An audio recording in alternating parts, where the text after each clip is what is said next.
नमस्कार, आपका बहुत बहुत स्वागत है टीटीएन न्यूज में। एक बार मैं फिर हाजिर हूँ कुछ बड़ी खबरों के साथ। पुलिस लापरवाही में गई 12 वर्षीय मासूम बालक अंशुल पुत्र संतोष शर्मा की जान। बता दें कि 2 दिन से लापता बालक का शव करौंदे के बाग में मिला। इलाके में फैली सनसनी। पुलिस मासूम की गुमशुदगी को लेती गंभीरता से तो बच सकती थी बालक की जान। वहीं गुमशुदगी दर्ज कराने के बाद पुलिस करती रही खानपुरी। संतोष शर्मा निवासी भगवतीपुर का 12 वर्षीय अंशुल 2 दिन पहले लापता हो गया था। परिजनों ने काफ़ी खोजबीन की पर कहीं पता नहीं चला। अंशुल के परिजनों ने घटना की सूचना कोतवाली में दी। पुलिस ने मासूम की गुमशुदगी की दर्ज की खानापुरी। वहीं आज सुबह गायब बालक अंशुल का शव रघुबर दयाल के करौंदे के बाग में पड़ा मिला। घटना की सूचना पर परिजन मौके पर पहुंचे। परिजनों में कोहराम मच गया। शव मिलने की सूचना पर पुलिस व एसओजी टीम और फॉरेंसिक टीम ने मौके पर पहुंचकर जांच पड़ताल की। शव पुलिस ने कब्जे में लेकर पंचायतनामा भर पोस्टमार्टम के लिए भेज दिया। वहीं ये पूरा मामला कायमगंज कोतवाली क्षेत्र के गाँव भगवतीपुर का है। क्या नाम आपका है? हमारा नाम शेर सिंह। कहाँ रहते आप हैं? भगवतीपुर में। अच्छा, ये बच्चा किसका है? हमारा संतोष का है। हमारा भतीजा है ये। तो ये कैसे पता लगा यहाँ पड़ा मिला? ये बगिया में परम नगर के एक लड़का घूमने के लिए आया, उसने देखा, तब ये सूचना उसने दी है। अच्छा, ये बच्चा कब से गायब था? ये परसों 4 बजे से। अच्छा, इससे पुलिस सूचना नहीं दी थी? हाँ, दी थी। इटावा में किशोर न्याय अधिनियम 2015 के अंतर्गत एक कार्यशाला का आयोजन पुलिस लाइन सभागार में किया गया, जिसमें अधिनियम के अंतर्गत विभिन्न महत्वपूर्ण बिंदुओं पर प्रकाश डाला गया। जिला प्रोबेशन अधिकारी सूरज सिंह के निर्देशन में आयोजित हुई उक्त कार्यशाला को संबोधित करते हुए एसपी सिटी ने कहा कि जुवेनाइल जस्टिस एक्ट में दिए गए 16 सिद्धांतों का अनुपालन किया जाना चाहिए। विवेचना के दौरान यह देखना जरूरी है कि बालक ने किन परिस्थिति में अपराध किया है। पूर्वग्रह से ग्रसित होकर भी अग्रिम कार्रवाई नहीं करनी चाहिए। ऐसे मामलों में विवेचक को नरम रुख अपनाते हुए विवेचना के दौरान अत्यंत सावधानी भी बरतनी चाहिए। अवैध मादक पदार्थों के विरुद्ध पुलिस की बड़ी कार्रवाई। आपको बता दें कि पुलिस अधीक्षक BBGTS मोती के कुशल निर्देशन पर बड़ी कार्रवाई। ढूलना पुलिस व एसओजी टीम की संयुक्त कार्यवाही से 2 शातिर अफीम तस्कर गिरफ्तार। 500 ग्राम अफीम नशीला पदार्थ अंतर्राष्ट्रीय कीमत 50 लाख बरामद। पुलिस ने गिरफ्तार अभियुक्त गढ़ों पर धारा 18/20 NDPS की कार्रवाई कर भेजा जेल। मुखबिर की खास सूचना पर अफीम तस्करों को हजारा नहर पुल के पास से किया गिरफ्तार। थाना थोलना क्षेत्र हजार नहर के पास की गिरफ्तारी। सर, आज खुलासा किया गया, क्या कुछ मामला है, किसका खुलासा हुआ है? देखिए, आज जनपद कासगंज में ताना डोलना क्षेत्र अंतर्गत जो मादक पदार्थों के विरुद्ध विशेष लगातार अभियान जो हम चला रहे हैं, उसके अंतर्गत जब हजारा नगर पुल के यहाँ हम लोग जब चेकिंग कर रहे थे, दोनों संयुक्त टीम, हमारे एसओजी टीम और ताना डोलना टीम, तो 2 शातिर अफीम तस्कर पकड़े गए हैं। एक का नाम मोहनलाल पुत्र ओमवीर सिंह और विकास बाबू पुत्र कुंवरपाल सिंह। इनसे करीब 500 ग्राम स्मैक पकड़ा गया है और इसका अंतर्जातीय मूल्य करीब 50 लाख रुपए है। ये क्या किसी गैंग का हिस्सा है, कुछ ऐसा पता चला है? इनसे जब पूछताछ हुई तो ये और भी 1-2 लोगों के मतलब नाम ले रहे थे। वो अभी पूछताछ चल रही है। जांच के हिसाब से फिर उनको भी हम पकड़ेंगे और उनको भी त्वरित कार्रवाई करते हुए जेल भेजेंगे। सर, ये लाते कहाँ से थे? ये फिलहाल इनसे जब पूछताछ हुई तो वही ये लोग अगल बगल के तो 2-3 जनपद के नाम ले रहे थे अलग अलग, और फिलहाल जांच के विषय है। जो भी सामने आएगा आपको भी दिखाएंगे। बजरंग दल और विश्व हिंदू परिषद ने थाना चकेरी में किया धरना प्रदर्शन। लव जिहाद के मामले को लेकर चकेरी पुलिस पर लगाए गंभीर आरोप। चकेरी पुलिस पर कार्रवाई के बजाय लीपापोती का लगा आरोप। बता दें कि बजरंग दल कार्यकर्ताओं ने लगाए नारी के सम्मान में बजरंग दल मैदान में के नारे के साथ पढ़ी 2 से 3 बार हनुमान चालीसा पढ़ी है उन्होंने। वहीं चकेरी SHO शैलेंद्र सिंह ने 151 की कार्रवाई कर मामले को किया था रफा दफा। बच्चों में राष्ट्र प्रेम के प्रति, समाज के प्रति, माता पिता और परिवार के प्रति भाव रखने और अज्ञानता से ज्ञान की ओर ले जाने के लिए मैं महर्षि अरविंद विद्या मंदिर वरिष्ठ माध्यमिक विद्यालय के समस्त शिक्षक गणों को हार्दिक दिल से धन्यवाद और शुभकामनाएं देता हूं। बच्चे हमारे देश का भविष्य हैं, जिनके प्रति आप सभी समर्पण की भाव से राष्ट्र के निर्माण में लगे हैं। श्रीमती गिरिजा श्रीवास्तव एवं सुरेश चंद्र श्रीवास्तव स्मृति में पुत्रों द्वारा आयोजित छात्रवृत्ति वितरण कार्यक्रम के दौरान यह बातें मुख्य अतिथि सांसद कुशीनगर विजय दुबे ने कही। उन्होंने आगे कहा कि जो देश के लिए स्वयं को बलि वेदी पर चढ़ा दिया, वे इतिहास के पन्नों से लुप्त हो जा रहे हैं। उनका सम्मान करने के लिए मोदी सरकार कटिबद्ध है। इस अवसर पर उक्त कार्यक्रम का अध्यक्षता कर रहे विनोद कांत मिश्र ने कहा कि शिक्षा के साथ साथ हमें बच्चों में संस्कार भरना भी अति आवश्यक है। जिला संघचालक डॉक्टर चंद्रशेखर सिंह सहित आदि लोगों ने भी संबोधित किया। इससे पूर्व मुख्य अतिथि और उपस्थित लोगों ने मां सरस्वती के चित्र पर पुष्प चढ़ाकर कार्यक्रम का शुभारंभ किया।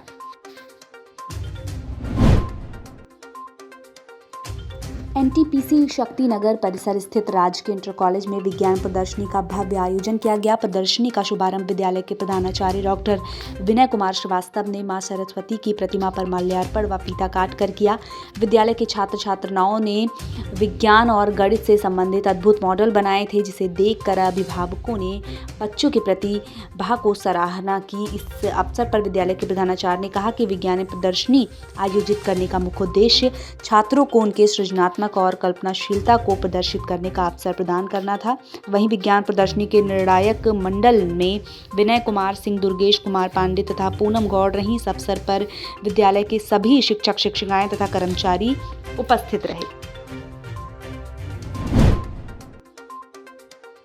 कोटा शहर में भारत जोड़ो यात्रा को लेकर कोटा पुलिस अलर्ट। 7 दिसंबर को कोटा शहर से होकर गुजरेगी भारत यात्रा। झालावाड़ में प्रवेश करते ही बंद होगा नेशनल हाईवे 52। चप्पे चप्पे पर रहेगी पुलिस की नज़र। आपको बता दें कि 7 दिसंबर को कोटा शहर से होकर भारत यात्रा गुजरेगी, वहीं इसको लेकर चप्पे चप्पे पर पुलिस की नज़र है। 4 दिसंबर को प्रवेश करेगी झालावाड़ जिले में, और इस रेंज में झालावाड़ के बाद कोटा ग्रामीण होते हुए 8 तारीख को ये यात्रा कोटा शहर में 7 तारीख को शाम को ये प्रवेश करेगी, और उसके बाद 8 तारीख को ये बूंदी ज़िले से होती हुई आगे सवाई माधोपुर, दौसा और अलवर इसका अंतिम पड़ाव होगा।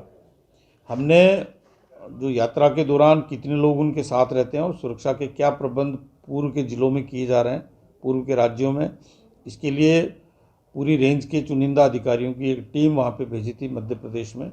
उन्होंने 2-3 दिन वहाँ रह कर के पूरा स्टडी किया कि उनकी मूवमेंट के दौरान कितने लोग साथ रहते हैं, उनकी क्या एक्टिविटी है, क्या रूटीन रहता है। ये सारी स्टडी करके हमारी जो लोकल कंडीशंस हैं उनके ध्यान में रखते हुए जो भी सुरक्षा के समुचित प्रबंध किए जाने अपेक्षित हैं वो करेंगे। पूरा जो रूट है उसका यातायात का प्रबंधन सबसे बड़ी चुनौती रहेगा।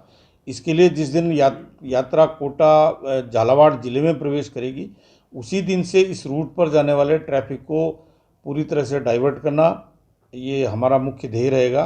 लोगों को इस संबंध में हम समय पूर्व बताने की कोशिश करेंगे कि चूंकि वहाँ से यात्रा आ रही है, इसलिए इस रूट पर यात्रा नहीं करके किसी अन्य मार्ग को चुनें, अन्य विकल्प जो भी उपलब्ध हैं वहाँ से यात्रा करें। पिछले दिनों कुछ संगठनों द्वारा जिस तरह की मांग की गई है अपनी मांगों को लेकर यात्रा रोकने की। आपको बताते चले कि आज साईं सेवा समिति के द्वारा आज साईं स्वान रथ बोकारो के सेक्टर 9 बसंती मोड़ पहुंचकर साईं सेवा समिति के द्वारा इस रथ को पूरे बोकारो में पूरे 1 महीने के लिए भ्रमण कराया जाएगा। वहीं साईं सेवा समिति के सदस्य दिलीप कुमार ने कहा कि साईं सेवा समिति द्वारा सभी 18 सुपर स्पेशलिटी हॉस्पिटल पूरे भारत में संचालित होते हैं, सभी पूरी तरह निःशुल्क। साथ ही कई अंग्रेजी माध्यम के विद्यालय और कॉलेज जो कि पूरी तरह निःशुल्क हैं। कुल 210 देशों में सत्य साईं सेवा समिति का काम हो रहा है। रविवार को हमारे घर सेक्टर 12 में रथ भ्रमण का कार्यक्रम तय किया। पूरे सेक्टर में मेरे नेतृत्व में सुबह शाम तक कार्यक्रम हुआ। साईं सेवा समिति के तत्वाधान में आज जो है बाबा श्री सत्य साईं का रथ जो है बोकारो भ्रमण हो रहा है। ये पूरे भारत में भ्रमण करते हुए बोकारो स्टील सिटी में आया हुआ है, और हम लोग पिछले विगत 10 दिनों से लगातार रहे हैं। आज सेक्टर 9 का भ्रमण है। पूरे सेक्टर 9 में हमारी बाबा का रथ जो है घूमेगा, और बताते चले कि सत्य साईं सेवा समिति के तरफ से पूरे भारत में 18 अस्पताल हैं जो कि निःशुल्क हैं, जहां 1 रुपया नहीं लगता। हार्ट की सर्जरी कम्प्लीटली फ्री होती है। पढ़ाई के लिए स्कूल्स हैं, कई सारे English medium school, top class schools हैं। KG से PG तक की पढ़ाई निःशुल्क। ये रथ जो आया है कहाँ से आया है? ये रथ उड़ीसा से आ रहा है अभी। ये कितने दिन तक के लिए बोकारो में भ्रमण एक मंथ के लिए है और हमारे एसडीओ साहब ने परमिशन किया है। हर सेक्टर के लिए हम लोग घुमाने के लिए उनको आवेदन किए हुए थे, तो परमिशन है। अब पूरा महीना जो है कि जनवरी तक हमारा रथ जो है यहाँ रहेगा। रथ के माध्यम से लोगों को क्या संदेश देना चाह रहे हैं? साईं जी का है, उसके माध्यम से क्या संदेश देना चाह रहे हैं? हम लोग देखिए संदेश यही देना चाहते हैं कि जो है चलिए हम लोग ये चाहते हैं कि जो बच्चों का जो विकास है वो एक ऐसे ढंग से हो ताकि आजकल देख रहे हैं कितना नशा है, प्रदूषण है लोगों के बीच में। आज हर घर में देखिएगा नशा से लोग परेशान हैं। हमारा एक संस्था ऐसा है जो बच्चों को हम 1 क्लास से नर्सरी से ऐसा शिक्षा वेद का देते हैं और ऐसा ज्ञान देते हैं। गुरुजी हमारे हैं कि मूर्ति जी, आज इनका 10,000 इनके द्वारा बोकारो में बच्चा जो है तो क्या नहीं है, IAS से लेकर IPS से लेकर के क्या इन्होंने नहीं बनवाया है बच्चों को। ऐसा विकास उन बच्चों में ऐसा ज्ञान दिया है गुरुजी ने कि आज वो बच्चा जो है चमक रहा है स्टार की तरह। और संस्कृत का वेदोच्चारण ऐसा करता है कि आप सोच नहीं सकते हैं। इतना छोटा बच्चा जो आज वेदोच्चारण करेगा इनका सिखाया हुआ गुरुजी का, कि आप कल्पना भी नहीं कर सकते हैं कि आज के तारीख में इस जो प्रदूषण के ज़माना में जो चल रहा है, जो ज़माना हमारा जो आज देख रहे हैं, आज लोग एक दूसरे से लड़ाई झगड़ा मारपीट कर रहे हैं। हमारा मेन उद्देश्य है बाल विकास करना है ना। और ये सेक्टर 9 में, सेक्टर 12 में, पूरे बोकारो जिला में हमारा बाल विकास चल रहा है। ये हमारे गुरुजी हैं, इनका लीजिए शिवमूर्ति जी, इनसे पूछिए, आप इनको बताएंगे। सेलाकुई के सिहनीवाला में स्थित शिवालिक कॉलेज ऑफ इंजीनियरिंग में 128 स्कूलों का साइंस एग्जीबिशन मेला कार्यक्रम हुआ, जिसमें कि अलग अलग कई स्कूलों ने भाग लिया और पश्चिमी उत्तर प्रदेश, हरियाणा व उत्तराखंड के स्कूलों से आए बच्चों ने भाग लिया। साइंस एग्जीबिशन में मेले में कई राज्यों से आए हुए कई स्कूलों के कुल मिलाकर छात्र व छात्राओं की संख्या 600 के पार थी, जिसमें कई स्टॉल लगाकर अलग अलग टीम वाइज बच्चों ने अपने अपने प्रतिभाओं को पूर्ण रूप से दिखाने की कोशिश की व अपने अपने प्रोजेक्ट को लेकर सबने बारीकी से बताया। साइंस एग्जीबिशन मेले में मुख्य अतिथि के रूप में बीजेपी व क्षेत्रीय विधायक सहदेव सिंह पुंडीर भी शामिल रहे, जिनमें के डायरेक्टर प्रहलाद सिंह व उनके पूरे स्टाफ ने मिलकर विधायक जी का स्वागत किया। वहीं जब टीम ने शिवालिक कॉलेज ऑफ इंजीनियरिंग के डायरेक्टर प्रहलाद सिंह से बात की तो वो भी सभी राज्यों से आए हुए बच्चों की प्रतिभाओं को देखकर काफ़ी खुश नज़र आ रहे थे और उन्होंने काफ़ी कुछ उज्जवल भविष्य के बच्चों के बारे में, उनके भविष्य को लेकर काफ़ी कुछ बातें कही। सर क्या कार्यक्रम रहा है जिसमें कि काफ़ी स्कूलों के अलग अलग स्कूलों के बच्चे दिख रहे हैं यहाँ पर, तो क्या है ये प्रोग्राम? सर मैं पहले बताऊं कि इस प्रोग्राम को करने का पर्पज़ हमारा ये रहा कि टैलेंट्स जो है ना, हम लोग देखते हैं कि बहुत सारी टैलेंट्स जो हैं, जो हिडन टैलेंट्स हैं, कई ऐसे जगह होते हैं जहां हम लोग नहीं पहुंच पाते हैं। उनको अपने कॉलेज तक लाना, उनको पहचानना, ये एक पर्पज़ रहा कि उस टैलेंट को हम लोग आगे लेके आएँ। और ऐसे बच्चे जो आउट ऑफ बॉक्स थिंकिंग रखते हैं, उन बच्चों को हम लोग प्रमोट करें, मोटिवेट करें। और जैसा कि हमारी सरकार का भी वो रहा है कि हम नवाचार को जितना हो सके बढ़ावा दें, तो पर्पस यही था इस आज साइंस चैम्पियनशिप करने का कि बच्चों के अंदर जो हिडन टैलेंट है उनको आपस में कनेक्ट करें बच्चों को, और उसको कनेक्ट करने के बाद उन बच्चों के अंदर जो टैलेंट हो उसको एक ऐसा प्लेटफॉर्म प्रोवाइड कर दें जहां से लोग भी जाने के ये टैलेंट्स है।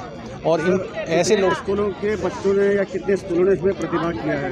इसमें लगभग 58 स्कूल के छात्र और छात्राएं हैं, और इसके अलावा लगभग 128 टीम्स हैं जिन्होंने पार्टिसिपेट किया, जिन्होंने अपने प्रोजेक्ट्स दिखाए, जो नए नए साइंटिफिक कंसेप्ट बेस्ड प्रोजेक्ट्स थे, और लगभग 576 स्टूडेंट्स ने पार्टिसिपेट किया। किन किन राज्यों से थे ये बच्चे? ये स्पेशली उत्तराखंड और पश्चिमी उत्तर प्रदेश और हरियाणा।